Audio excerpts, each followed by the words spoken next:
Dan untuk membahas seperti apa fenomena alam cuaca panas ekstrim dan apa saja penyebabnya, kami sudah terhubung dengan Deputi Bidang Meteorologi BMKG, ada Pak Guswanto. Ya, selamat siang Pak Guswanto. Ya, Pak, terkait dengan cuaca panas ekstrim yang terasa sangat menyengat gitu ya Pak ya di beberapa wilayah di Indonesia, terutama dalam beberapa minggu terakhir. Eh, Ini seperti apa ini penyebabnya ataupun fenomena alam seperti apa yang terjadi saat ini? Baik, Lydia. Jadi kalau menurut penjelasan dari kami BMKG ya, sebenarnya fenomena panas yang saat ini terjadi itu sebenarnya bukan gelombang panas ya, bukan Mhm. heat wave, Iya. namun lebih cenderung kepada kalau kita melihat adalah panas terik harian, Hmm. ya panas terik harian. Artinya kalau berbeda sekali dengan gelombang panas ya.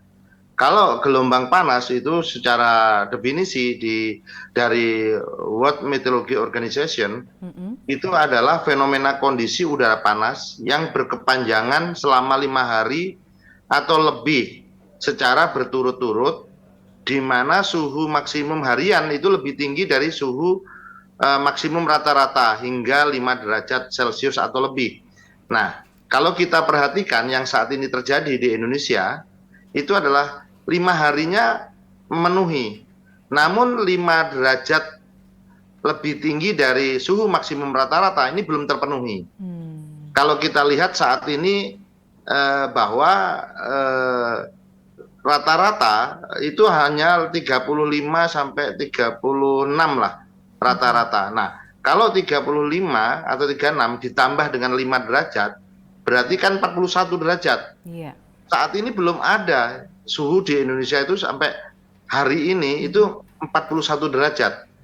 Mhm. Kalau berdasarkan data yang ada selama di bulan tahun 2023 ini, itu baru terjadi 17 April 2023. Mhm. Itu suhu tertingginya adalah 37,2 derajat Celcius di Ciputat. Iya.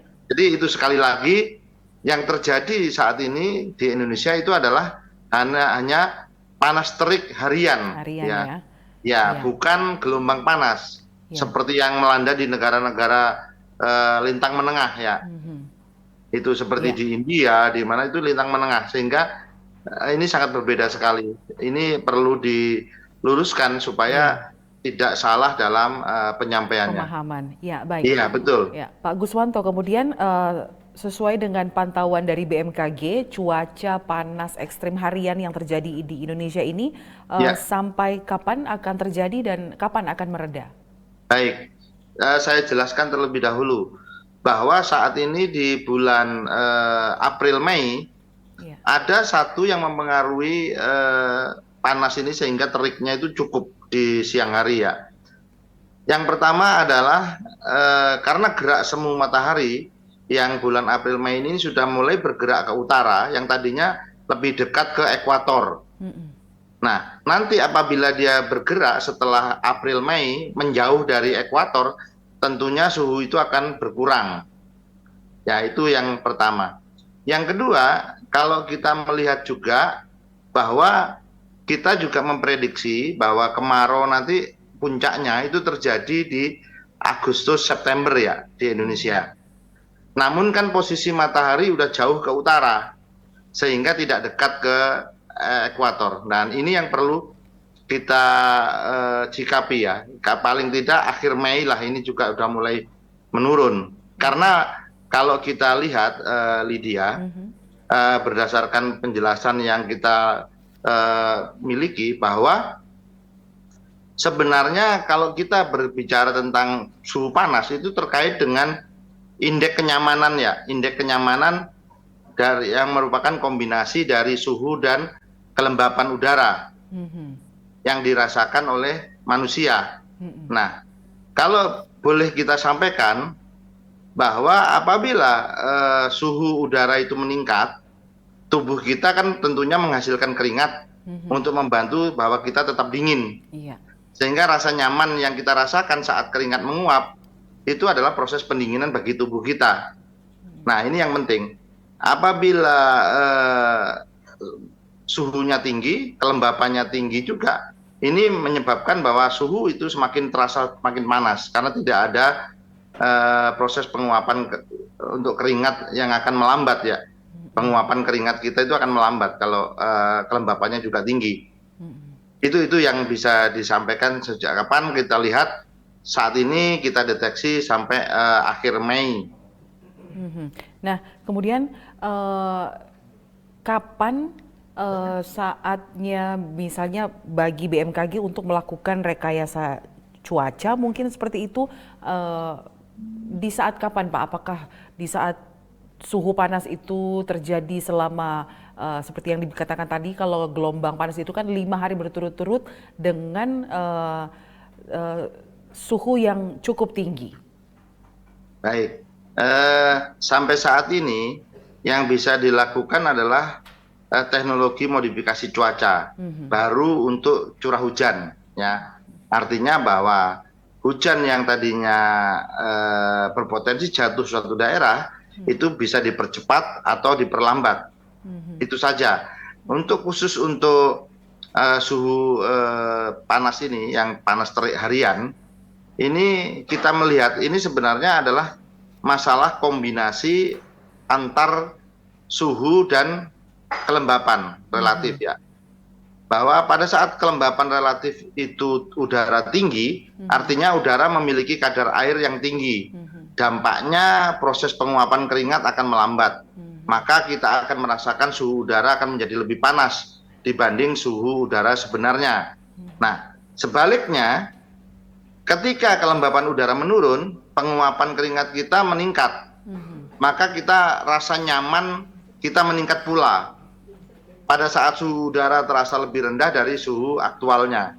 Ini yang perlu kita pahami ya. Artinya begini, kalau suhu udara misalkan 29 derajat Celcius, namun kelembapan relatif 75 derajat, maka kalau kita hitung indeks kenyamanan itu sekitar 37. Kita merasakan suhu lebih panas dari aktualnya. Namun akan berbeda kalau ketika kelembapan udara itu 40%, perasaan kita menjadi lebih sejuk karena suhu udara seperti 28 derajat dibanding aktualnya yang 29. Ini hanya sebenarnya kombinasi antara suhu dan kelembapan relatif. Ya. Itu. Nah, Pak Guswanto, imbauan Anda dan juga dari pihak BMKG agar masyarakat dapat mengantisipasi cuaca yang cukup panas ini, terlebih bagi mereka yang akan melakukan perjalanan balik, misalnya ke Jakarta ataupun ke tempat tinggal mereka setelah arus mudik kemarin. Baik, himbauan BMKG kepada masyarakat yang pertama agar tetap tenang dan waspada terhadap fenomena panas terik harian ya. Itu yang pertama. Yang kedua, tetap mengupdate informasi melalui kanal-kanal yang telah disediakan oleh BMKG, melalui info BMKG, call center 196 ataupun media sosial lainnya. Kemudian yang ketiga, bagi yang beraktivitas pemudik, saya menyarankan untuk mudiknya itu bisa diatur barangkali sore hingga malam hari, hingga pagi dini hari. Hindari yang di siang hari. Kedua, kalau memang terpaksa harus mudik di siang hari, agar menjaga kondisi tubuh tetap fit, air minum tetap disediakan sehingga dehidrasi itu bisa dijaga atau tidak terjadi, sehingga tubuh kita tetap fit atau pemenuhan air yang nantinya akan keluar sebagai keringat untuk pendingin itu tetap ada berjalan ya, dengan baik ya. Kemudian bagi yang pemudik motor misalkan jangan terlalu lama barangkali untuk artinya tetap menggunakan jaket ya, jangan bertelanjang lengan itu jangan dilepas untuk tidak menggunakan jaket karena biasanya nanti akan sedikit terbakar kalau tidak menggunakan sunblock ya. Karena bisa juga nanti akan terjadi kram panas atau kelelahan karena kepanasan. Ini yang sering terjadi, maka mudah lelah lah. Kasarnya kalau kita sampaikan to the point-nya bahwa kita akan mudah lelah apabila kita tidak bisa menjaga kondisi kelembapan tubuh kita. Baik. Kemudian yang terakhir, patuhi rambu-rambu lalu lintas sehingga mudiknya bisa aman, nyaman, dan berkesan. Baik. Baik, terima kasih Deputi Bidang Meteorologi BMKG Pak Guswanto sudah berbagi informasi dan juga tips untuk menghadapi cuaca panas terik yang terjadi di beberapa daerah di Indonesia. Terima kasih, selamat siang. Terima kasih Lydia, selamat siang.